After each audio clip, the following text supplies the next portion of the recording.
Ciao a tutti ragazzi, bentrovati. Oggi vi propongo una ricetta molto golosa. È un antipasto molto semplice da fare ma molto gustoso, come vedremo poi in seguito, e tra l'altro è anche può diventare anche un bellissimo centro tavola da presentare nelle nostre tavolate durante le feste di Natale. Quindi faremo una bella ghirlanda di sfoglia. Allora, io come ingredienti ho 2 rotoli di pasta sfoglia rettangolari che poi andremo a unire. Poi ho un pochettino d'acqua per andare a spennellare un po' la pasta sfoglia in modo tale da farla attaccare. Poi avremo un uovo per spennellarla prima di infornarla. Poi abbiamo 100 g di besciamella per il ripieno, 450 g di carciofi. Io già li ho già fatti andare in padella per una decina di minuti con un po' di aglio, scusate, con un po' di cipolla. Ho aggiunto un pochettino di brodo, poi con un po' di acqua lo lasciate andare, li ho conditi con un po' di pepe e di sale e li lasciamo intiepidire. Li ho anche sminuzzati. Qui abbiamo 80 g di parmigiano e poi abbiamo 150 g di camembert. Potete usare sia questo formaggio che anche il brie o la scamorza o la fontina, insomma a vostro piacimento, però ecco, uno di questi formaggi diciamo che può andare bene per quanto riguarda i carciofi, visto che comunque sono abbastanza dolci, però potrete sbizzarrirvi con qualsiasi ripieno. Allora, partiamo subito con i carciofi. Quindi che cosa facciamo? Diamo una bella mescolata, come dicevo li ho sminuzzati per bene, quindi aggiungiamo la nostra besciamella.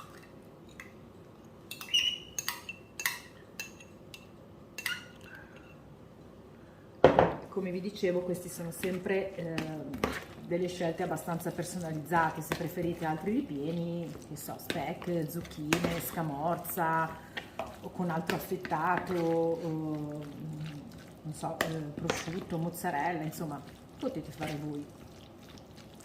Quindi aggiungiamo adesso il nostro formaggio grattugiato e il nostro camembert, che rispetto al brie è un po' più saporito, sono abbastanza simili, fanno parte della stessa famiglia, però il camembert ha un sapore un po' più deciso.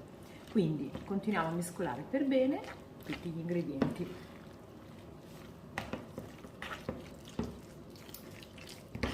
Okay. Il nostro ripieno è a posto, quindi ora ci preoccupiamo della nostra pasta sfoglia. Che cosa facciamo?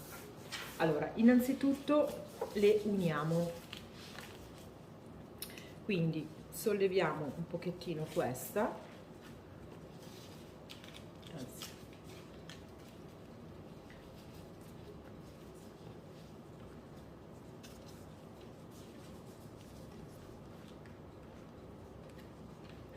quindi andiamo a spennellare con un po' di acqua.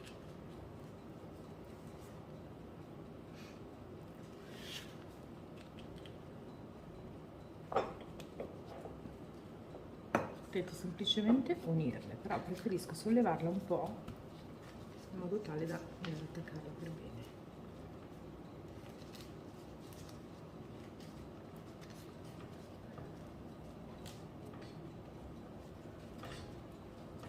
Ok, non c'è bisogno di spennellare con l'uovo perché tanto si attaccherà.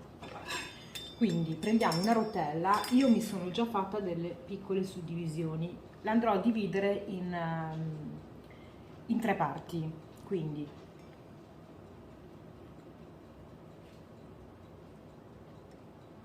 poi ecco, non è importante essere totalmente precisi, magari anche se viene un po' storta non c'è problema perché tanto andremo poi ad arrotolarla. Quindi prepariamo, va bene, ci assicuriamo che si stacchi per bene più che altro.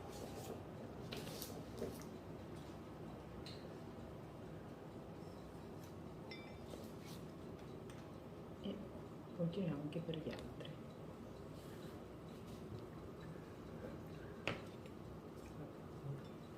Questo non è importante, lasciamo qui da parte. Quindi cosa facciamo adesso? Prendiamo il nostro ripieno e lo andiamo a mettere al centro.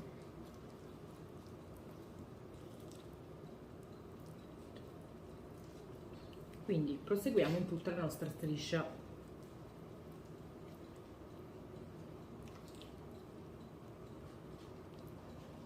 Quindi una volta che abbiamo riempito per bene la nostra striscia, cosa facciamo? adesso vediamo.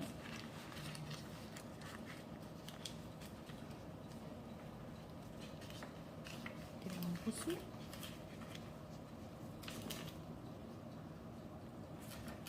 E la rigiriamo dall'altra parte.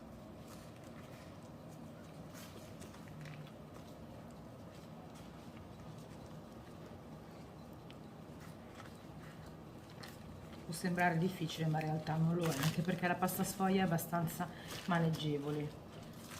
Quindi abbiamo terminato la nostra prima striscia, poi acquarotolatela come preferite, potete anche tirare su semplicemente le parti laterali, picchiettarle un po' e poi dargli una forma leggermente arrotondata. Quindi adesso continuiamo con l'altra. Quindi abbiamo fatto i nostri 3 cordoncini, quindi cerchiamo di avvicinarli un po' per bene. Cosa facciamo adesso? Allora, li uniamo,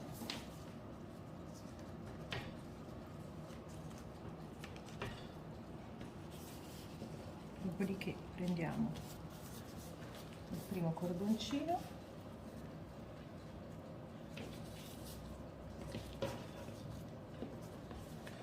e facciamo attenzione a separarli un po', che si sono un po' attaccati. Quindi prendiamo l'altro,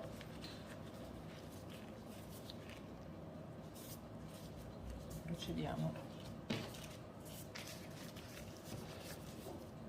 a metterlo sopra e continuiamo facendo una treccia. Ovviamente questa è un po' lunga, però vabbè, con un po' di manualità ce la si fa.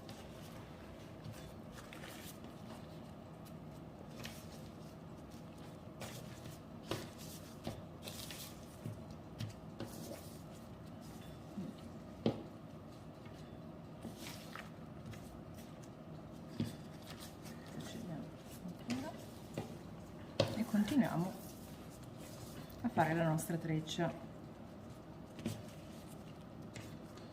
Poi ecco, anche se si attacca un pochino basta appunto staccarla con la rotella, perché comunque,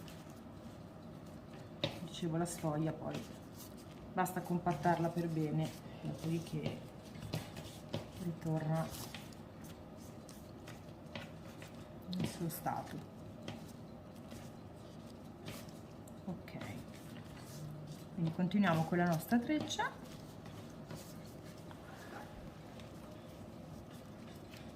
Un po' qua.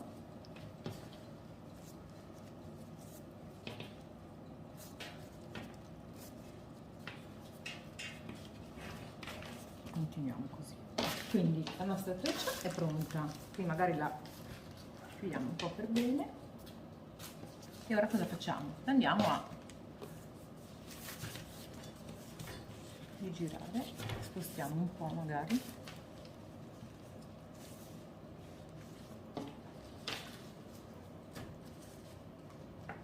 andiamo a girarla.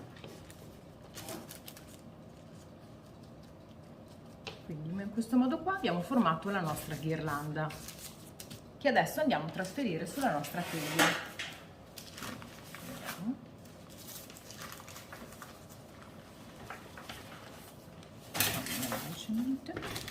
Magari tagliamo adesso i bordi della carta da forno.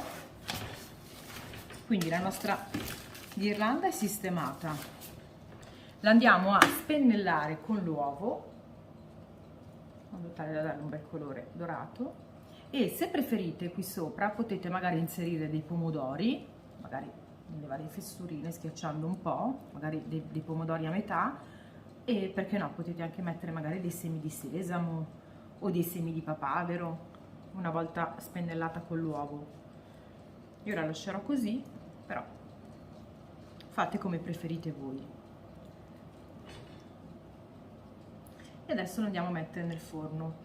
Una cosa, allora, per quanto riguarda la pasta sfoglia, mi raccomando, ci vuole sempre una cottura non troppo forte e abbastanza prolungata, perché comunque la pasta sfoglia, specialmente se ha un ripieno, deve cuocere anche all'interno ma anche nella parte sotto. Quindi iniziamo con 175-180 gradi e proseguiamo per circa una mezz'oretta. Quindi la nostra sfoglia in questo modo qui cuocerà a una temperatura non troppo alta e in modo graduale, quindi un 175 che è l'ideale o 180 gradi. Un 30 minuti, la controlliamo per bene anche nella parte sotto e controlliamo che sia bella dorata. In questo modo qui saremo sicuri che la sfoglia sia cotta. Al contrario, fare una cottura molto veloce a 200 gradi con una sfoglia così, con questo bel ripieno, non faremo altro che lasciarla un po' cruda di sotto. Quindi io adesso mi vado a eliminare queste parti in eccesso della carta da forno. Il forno ce l'ho a 175 gradi, potete fare anche un 170, comunque dai 170 ai 180 gradi, e tra una mezz'oretta vediamo a che punto siamo.